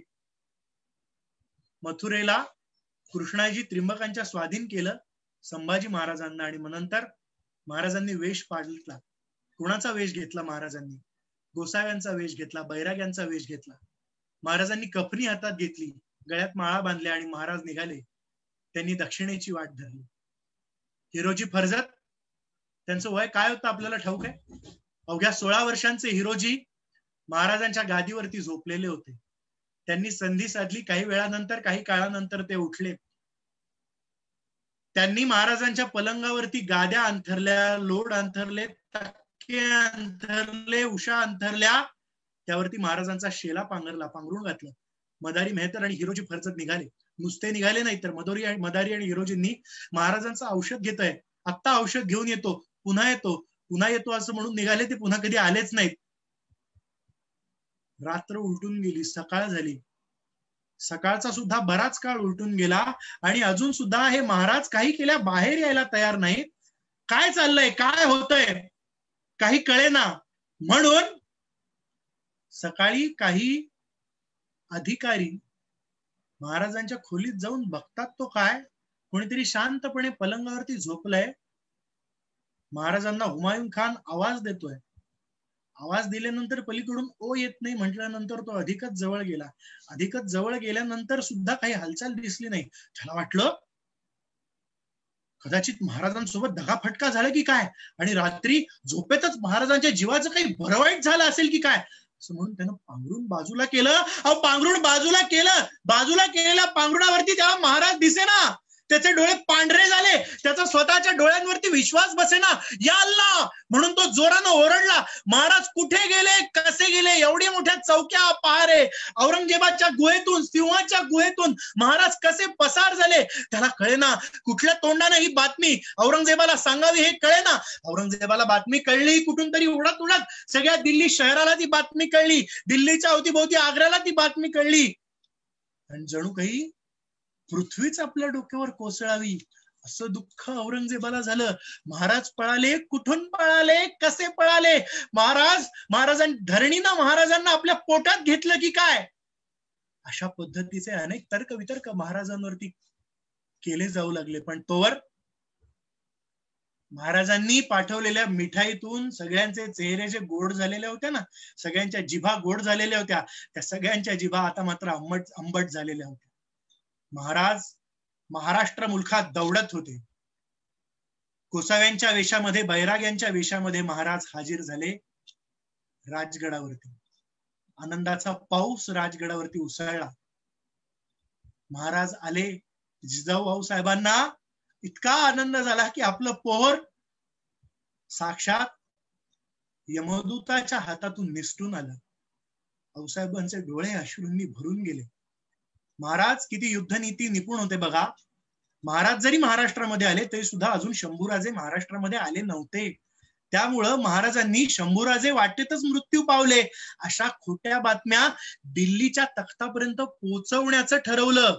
कारण महाराज एकटे इथे आलेत ही बातमी औरंगजेबाच्या हेरांकडून त्याला कळलेली होती. त्यानं पुढे येणाऱ्या, नंतर मागावून येणाऱ्या शंभूराजांना पकडण्यासाठी स्वार पाठवले असते आणि कदाचित औरंगजेबांच्या स्वारांच्या हाती शंभूराजे लागले असते. शंभूराजे त्या स्वारांच्या हाती लागू नयेत म्हणून महाराजांनी मुद्दाम अत्यंत धूर्तपणे औरंगजेबापर्यंत ही बातमी पोहोचवण्याची व्यवस्था केली की शंभूराजे वाटेतच त्यांचा मृत्यू झाला. शंभूराजे राजगडापर्यंत येऊन पोहोचू सुद्धा शकले नाहीत.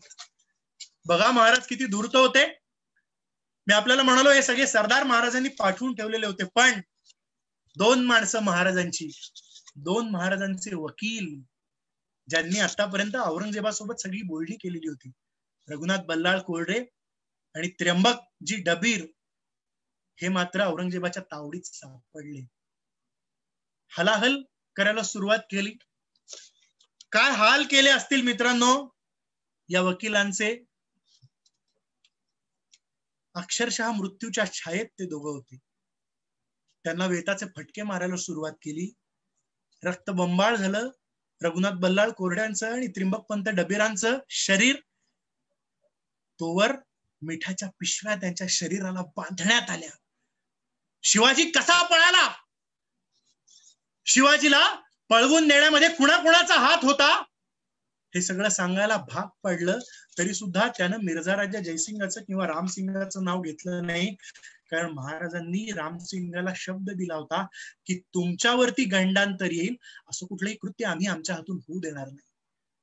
मित्रांनो, महाराजांनी शब्द दिलेला होता, पण महाराजांच्या विश्वासामध्ये काय हे हिरे होते.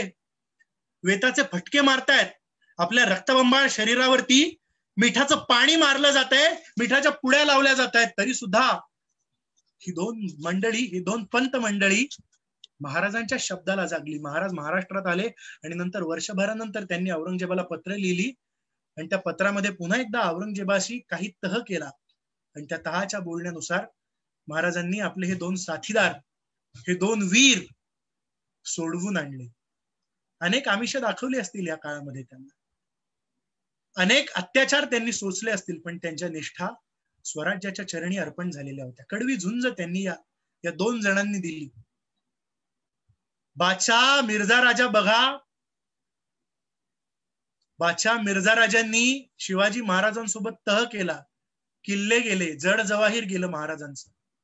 महाराजांना त्याचं दुःख नव्हतं, पण पंतांसारखी ही माणसं महाराजांच्या भात्यामध्ये होती. महाराजांच्या सोबत पंतांसारखी ही अशी जीवाला जीव देणारी, मरण आलं तरी सुद्धा आपल्या राजाचं इमान राखणारी माणसं महाराजांच्या सोबत होती. 23 किल्ले गेले, त्याचं महाराजांना दुःख नव्हतं, पण ही माणसं आपल्या सोबत नाही. त्या माणसांच्या सुटकेसाठी महाराज झुंजत होते. गेलेले किल्ले आज ना उद्या पुन्हा मिळवता येतील. प्रजा जेवढी महाराजांवरती प्रेम करत होती तेवढंच प्रेम किंवा त्याहून काकणभर जास्त प्रेम महाराज आपल्या या सगळ्या सवंगड्यांवरती करत होते, आपल्या या सगळ्या आजूबाजूच्या लोकांवरती करत होते. महाराजांनी राज्य वाढवलं, राज्य राखलं, मोठा विजय त्यांनी मिळवला. आता मात्र तिकडून आल्यानंतर राज्य वाढवायला, राज्य कारभाराची घडी बसवायला त्यांनी सुरुवात केलेली होती. ही राज्य कारभाराची घडी महाराजांनी कशी बसवली, काय अडचणी आल्या महाराजांना या सगळ्या राज्य कारभार करण्यामध्ये, आणि ही सगळी इतकी इमानदार वतनदार माणसं महाराजांनी कशी राखली. टप्प्याटप्प्यानं गेले 4 दिवस हे शिवचरित्र आपण ऐकतोय. आता कुठेतरी समारोपाकडे वळायला हवं. महाराजांनी राज्य कारभाराची घडी कशी बसवली, त्या काळामध्ये एक आदर्श राजा म्हणून महाराज कसे उदयाला आले, महाराजांनी राज्याभिषेक कसा करून घेतला, दिग्विजय कसा केला, सुरतेची पुन्हा दुसऱ्यांदा लूट महाराजांनी कशी केली, या सगळ्याचा इतिहास. आणि या 4-5 दिवस हा जो अखंड वाग्यज्ञ सुरू आहे, या सगळ्या वाग्यज्ञाला तुम्ही सगळे इतक्या भरभरून प्रतिसाद देत आहेत. उद्याचा हा अखेरचा भाग, उद्याचा हे अखेरचं पर्व आपण इतक्याच मोठ्या संख्येनं याल अशी मी अपेक्षा व्यक्त करतो. गेल्या 4-5 दिवसांपासून राज्याभिषेक समारोह संस्थेचे सगळे निस्पृह मावळे अत्यंत तळमळीनं हे शिवचरित्र तुमच्यापर्यंत पोहोचवण्याचा प्रयत्न करतायत. त्या सगळ्यांचे सुद्धा मी आज आभार मानतो आणि उद्याच्या भागासाठी तुम्ही सगळे याच संख्येनं उपस्थित राहाल अशी अपेक्षा व्यक्त करतो. तुम्हा सगळ्यांचे मनपूर्वक धन्यवाद, मनपूर्वक धन्यवाद.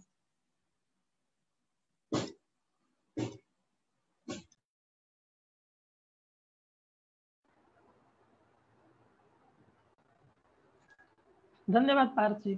खरंच 4 दिवस आपण आम्हाला शिवकाळाचे छत्रपती शिवाजी महाराजांचे दर्शन घडवून आणलं. रसिक श्रोत्यांनो, आता आपण उद्या शेवटचे पुष्प 5वे कडे वाटचाल करीत आहोत. तर मग भेटूया उद्या संध्याकाळी आपल्या सर्वांना उत्सुकता असलेल्या राज्याभिषेकाबद्दल ऐकायला. आणि यावर्षी घेतलेल्या पोवाडा, वक्तृत्व आणि गडदुर्ग छायाचित्र स्पर्धेच्या निकालासाठी म्हणजेच पारितोषिक वितरण सोहळ्यासाठी. चला तर मग भेटूया उद्या. शिवचरित्र ऐकूया उद्या, शिवचरित्र शेवट ऐकूया उद्या. धन्यवाद. जय भवानी, जय शिवाजी, जय हिंद, वंदे मातरम, भारत माता की जय.